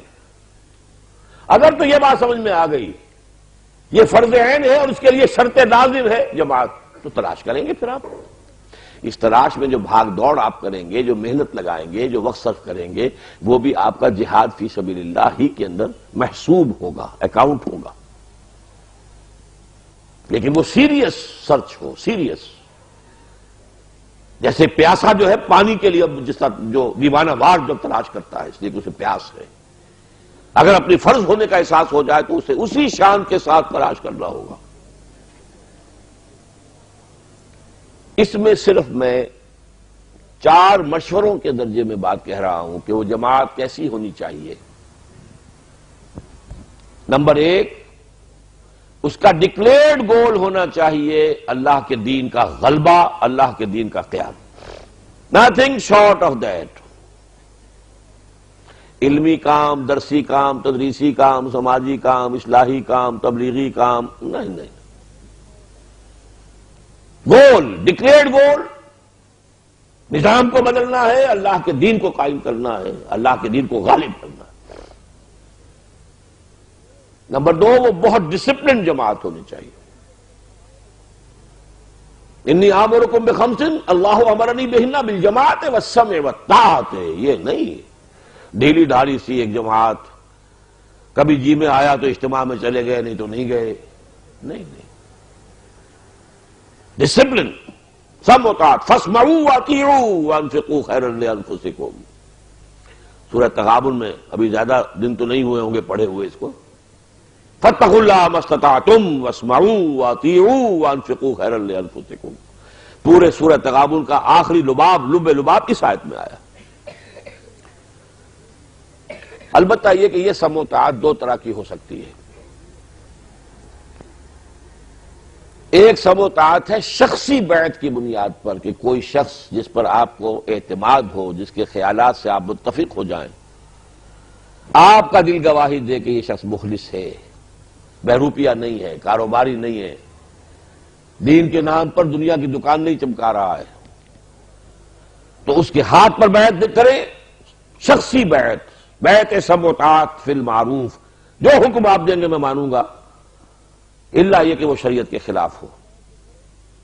مشورہ میں بھی دوں گا لازماً، لیکن فیصلے کاؤنٹنگ آف ووٹ سے نہیں ہوں گے، فیصلہ آپ کے ہاتھ میں ہوگا۔ یہ اصول ہے شخصی بیعت کا۔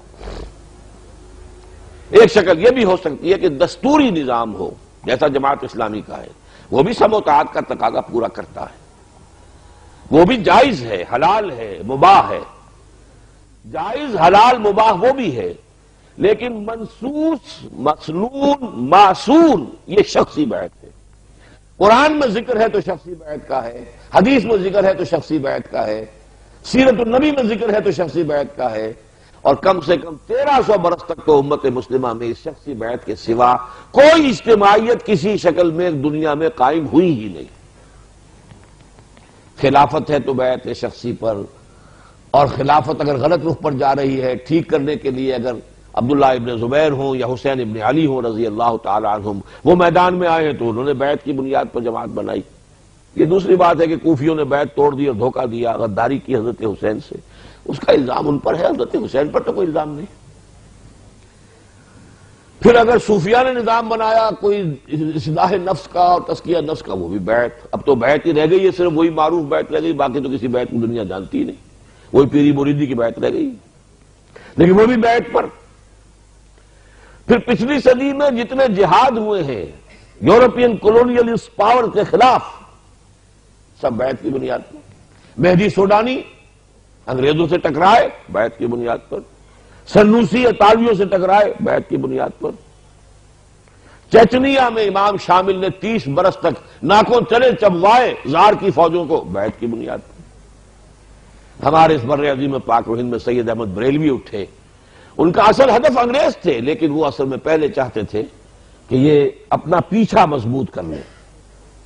عالم اسلام کی کنٹینیوٹی جو ہے وہ سرحد کے علاقے سے تھی، سرحد کو پہلے سکھوں سے لبریٹ کرائیں، پھر پنجاب کو سکھوں سے لبریٹ کرائیں۔ یہ بھی آپ کے علم میں ہوگا کہ سرحد بھی سکھوں کے تابع تھا اس وقت، اس کے بیشتر علاقے سینٹرل جو ڈسٹرکٹس ہیں، مردان، کوہاٹ، پشاور، یہ تینوں سکھوں کے ہاتھ میں تھے۔ اوپر کا علاقہ مالاکنڈ جو ہے اس پر ان کا تسلط نہیں تھا، نیچے یہ بنو وغیرہ جو ہے یہ سوادات تھے، لیکن باقی یہ 3 ضلع جو ہیں جو اصل میں ہارٹ آف NWFP ہے یہ سکھوں کے تحت تھا۔ یہ ہری پور کون سا ہے، کس کا ہے یہ شہر؟ ہری سنگھ نلوا کا شہر ہے جی، ہری پور ہزارہ۔ مانسیرا کس کا ہے، کس کا سیرا ہے؟ یہ راجہ مان سنگھ کا سیرا ہے۔ ایک وقت میں وہ دہشت تھی سکھوں کی کہ کابل میں پٹھان عورتیں، افغان عورتیں اپنے بچوں کو ڈرایا کرتی تھی، چپ جاؤ ہری سنگھ نلوا میں آئے، چپ ہو جاؤ، وہ آ رہا ہے، ہابو آ رہا ہے، وہ دیو آ رہا ہے، وہ ہری سنگھ نلوا آنے والا ہے، چپ ہو جاؤ۔ ان سے نجات دلا کے پھر پنجاب کو ان سے نجات دلائیں، پھر انگریز سے ٹکر لینے کا پروگرام تھا۔ وہ اللہ کی جو مرضی ہے وہی حکم ہے، لیکن نظام بنا بیعت پر۔ تنظیم اسلامی میں ہم نے وہ شخصی بیعت کا نظام اختیار کیا جو مسنون ہے، قرآن و سنت کے نصوص میں جس کا ذکر ہے، مسنون ہے، حضور نے اس پر عمل کیا ہے، اور پوری ہماری 1300 برس کی تاریخ میں۔ تیسری بات یہ ہے کہ آپ اس جماعت سے یہ پوچھیں کہ آپ کا طریقہ کار کیا ہے۔ نبی کا معاملہ تو یہ ہوتا ہے کہ اس کے ہاتھ میں ہاتھ دے کر در محل حق ایسو دار، حق جدھر مڑ جائے تم بھی مڑ جاؤ، نبی جدھر مڑ جائے تم بھی مڑ جاؤ۔ نبی نے کہا تھا شمال کو رخ کر کے نماز پڑھ لو، حاضر۔ نبی نے کہہ دیا آپ جنوب کی طرف کر لو، حاضر۔ لیکن غیر نبی کا مسئلہ یہ نہیں ہے، اس سے پوچھا جائے گا what methodology you want to employ and how do you deduce it, infer it from the seerah of the prophets۔ سیرت النبی سے کیسے آپ اس کو نکالتے ہیں یہ بتائیے ہمیں۔ لیکن قرآن کہتا ہے لقد کان لکم فی رسول اللہ اسوۃ حسنہ، اسوہ حسنہ محمد رسول اللہ ہے ہمارے لیے۔ چوتھے درجے میں پھر یہ ہے کہ اس جماعت، اس تنظیم کی قیادت کو قریب سے دیکھیے، بہروپیے تو نہیں، عام لوگوں کو مت دیکھیے، اس لیے کہ جماعتوں کے اندر ہر طرح کے لوگ ہوتے ہیں، اور جو بیعت کی بنیاد پر بنیں گے اس میں یہ ڈسٹنکشن زیادہ ہی رہے گی۔ آج ہی ایک شخص بیعت کر کے داخل ہوا، اس نے عہد کیا ہے، تب اس کی سیرت، اس کا معاملہ، اس کو تربیت کے مراحل سے گزرنا ہے ہمارا رفیق آج بھی وہ دیکھنا ہوتا قیادت کا، یا جو بھی قائد ہے اس کے قریب ترین ساتھیوں کا جائزہ لے، جو وہ اصل نیوکلیس ہے، یا جو بھی قائد ہے اس کے قریب ترین ساتھیوں کا جائزہ لے جو وہ اصل نیوکلیس ہے، دل گواہی دے دے۔ تو میرے نزدیک یہ 4 کرائیٹیریا جہاں پورے ہو جائیں پھر اس میں شمولیت نہ کرنا بہت بڑا جرم ہے۔ آپ نے بارہا پڑھا ہوگا کہ پھر دلوں پر مہر ہو جاتا ہے. کما لم یؤمنوا بہ اول مرہ، پہلی مرتبہ انکشاف ہوتا ہے جب انسان کے اوپر کہ بات ٹھیک ہے، قبول کر لے گا تو خیر ہے، اگر قبول نہیں کرے گا تو پھر آگے دل پر مہر لگا دیتا اللہ، میں نے تو تمہیں دکھا دیا تھا، تم نے اس کو قبول نہیں کیا، میں نے منکشف کر دیا تھا تم پر کہ یہ حق ہے. تمہاری کوئی ضد تھی، کوئی تعصب تھا، کوئی مفادات تھے، کوئی دوستیاں تھی، مودۃ بینکم فی الحیات الدنیا، ان چیزوں کی وجہ سے چودراہٹ تھی کوئی کسی، اس وجہ سے اگر نہیں مانا ہے تو یہ جرم ہے جس کی سزا ملے گی. وَنُقَلِّبُ أَفْئِدَتَهُمْ وَأَبْصَارَهُمْ كَمَا لَمْ يُؤْمِنُوا بِهِ أَوَّلَ مَرَّةٍ، ان کے دل بھی الٹ دیں گے، نگاہیں الٹ دیں گے، اس لیے کہ وہ پہلی مرتبہ جب انکشاف ہو گیا تھا حق کا وہ اس کو تسلیم نہیں کیا. یہ ہے تنظیم اسلامی کے ضمن میں جو بات مجھے آپ سے کرنی تھی، اس لیے کہ یہ سارا کچھ پڑھ کر قتال اور جہاد اور یہ پھر اگر ایسے کہ ایسے پھر وہی شب و روز ہوں، زندگی وہی ہو، وہی ہمارے مصروفات ہوں، وہی ہمارے معمولات ہوں، تو کس کھاتے میں جائے گا یہ پڑھنا لکھنا؟ جو پڑھا لکھا تھا نیاز نے اسے صاف دل سے بھلا دیا. یہ نہیں ہونا چاہیے، یہ بہت بڑے خسارے کا سودا ہے، بہت بڑے گھاٹے کا سودا ہے. جائزہ لیں، سوچیں، غور و فکر کریں. دوبارہ جو بات میں آخری میں کہوں گا وہ یہ ہے کہ جیسے کہ عزیزم نوید احمد نے آپ سے کہا تھا، ہماری اس دعوت کا چونکہ ہم نے اس کا میڈیم بنایا ہے قرآن. میری اب کتابیں ہو گئی ہیں، کچھ ہوتے ہوتے کتابیں بھی ہو گئی ہیں، میری تقریریں جو ہے کیسٹ سے اتار کر چھپ گئی، وہ کتاب بن گئی. کچھ چیزیں میں نے لکھی بھی ہے، اگرچہ وہ اکثر و بیشتر جو لکھی ہے وہ ثقیل ہے، لیکن ہماری دعوت اصل ہے قرآن کے ذریعے سے. ذکر بالقرآن انذر بہ لتبشر بہ المتقین وتنذر بہ قوما لدا، یہ سارا بہی قرآن ہے. اور قرآن مجید کے لیے یہ دعوت رجوع القرآن، قرآن اکیڈمیز، قرآن انجمن، 1 ایئر کورس غنیمت سمجھیے، غنیمت سمجھیے، غنیمت سمجھیے. آپ کے شہر میں اکیڈمی بن گئی. دعائیں دیجیے جن لوگوں نے اس کے لیے محنت کی ہوگی، کتنی بھاگ دوڑ کی ہوگی. ہمارے اس معاشرے میں فرقے واریت کے حوالے سے تو چینلز بنے ہوئے ہیں، وہ جو ہماری جڑیں ہیں گئی ہیں وہ اس سے خود بخود مال آتا رہتا ہے، پیسے آتے رہتے ہیں، لیکن جہاں کسی فرقے سے تعلق نہ ہو اس کا ساتھ کون دیتا ہے؟ فرقے واریت کی تو جڑیں ہماری گہری ہیں گئی ہوئی. مدرسے بن جائیں گے، عالیشان سے عالیشان مسجدیں بن جائیں گی، عالیشان سے عالیشان مدرسے بن جائیں گے، وہی روایتی کام جو کرتے چلے آ رہے تھے. ان دو کاموں کی طرف سوچ بھی نہیں ہے کہ دانش حاضر کا بھی کوئی توڑ فراہم کرنا ہے، اور سائنٹیفک فینومینا جو قرآن مجید کی صداقت کو مبرہن کرنے والے آ گئے ہیں ان کو بھی انکارپوریٹ کرنا ہے اپنی فکر میں. ادھر تو توجہ ہی نہیں ہے. ہاں قال اللہ قال الرسول فقہ کے جاننے والے جن مسجدوں میں نمازیں پڑھا دیں، جا کر فتوے دے دیں آپ کو روزہ رہ گیا یا نہیں رہ گیا، ٹوٹ گیا یا ہے، اور آپ کو اور اس قسم کے مسائل بتا دیں، وہ آپ اس کی آپ ایک بڑے پیمانے پر جو ہے وہ پروڈکشن ہو رہی ہے، ڈیمانڈ بھی ہے، مسجدیں بنتی ہیں، چاہیے مولوی. لیکن یہ اس کام کے لیے آسان نہیں ہے، یہ تو ایک نئی سی بات ہے، یہ لوگوں کے سامنے اس کا صغرا کبرا ہی نہیں ہے. تو جنہوں نے بھی ہمتیں کی ہے یہ کام کر لی ان کے لیے دعا کیجیے، اور اب خود آئیے اس میں شامل ہوئیے. آپ کا خون اس میں شامل ہونا چاہیے، آپ کا سرمایہ اس میں شامل ہونا چاہیے، آپ کے اوقات اس میں شامل ہونے چاہیے. اور سب سے بڑھ کر یہ کہ سب سے پہلے یہاں کے اس اگر درس قرآن اور دورہ ترجمہ قرآن کے بعد یہاں اگر 150 کے قریب نفری آتی رہی ہے تو اگر 50 افراد 1 ایئر کورس کے لیے نہیں نکلتے تو میں سمجھوں گا کہ پھر نتیجہ ہمارا صحیح نہیں ہے. تو انجمن کا معاملہ وہ ہے، باقی رہ گیا تنظیم کا معاملہ. غور کریں، سوچیں، اگر اس میں انشراح صدر ہے ابھی بیعت کریں، شامل ہو جائیں. ابھی سوچنا ہو مزید تو ہم نے ایک شک اور پیدا کر لی ہے، معاونین تنظیم اسلامی کہ جو باقی سب چیزوں سے متفق ہوں، ابھی ذرا بیعت کے معاملے میں کچھ انہیں ہچکچاہٹ ہو، ابھی مزید انشراح کی طالب ہوں، وہ معاون بن سکتے ہیں، ہمارے ساتھی بن سکتے ہیں، تعاون کر سکتے ہیں. ایک رابطہ ہو جائے گا، ایک ان کے ساتھ کانٹیکٹ ہوگا، ڈیولپ ہو جائے گا، اور اس طریقے سے یہ ہے کہ وہ اور زیادہ قریب آ سکیں گے، اپنی رائے بنا سکیں گے. تو اس کے لیے کہ معاون فارم پر کیے جا سکتے ہیں۔ میرا یہ خیال ہے کہ بس میں اسی پر اکتفا کروں۔ اقول قولی ھذا واستغفر اللہ لی ولکم ولسائر المسلمین والمسلمات۔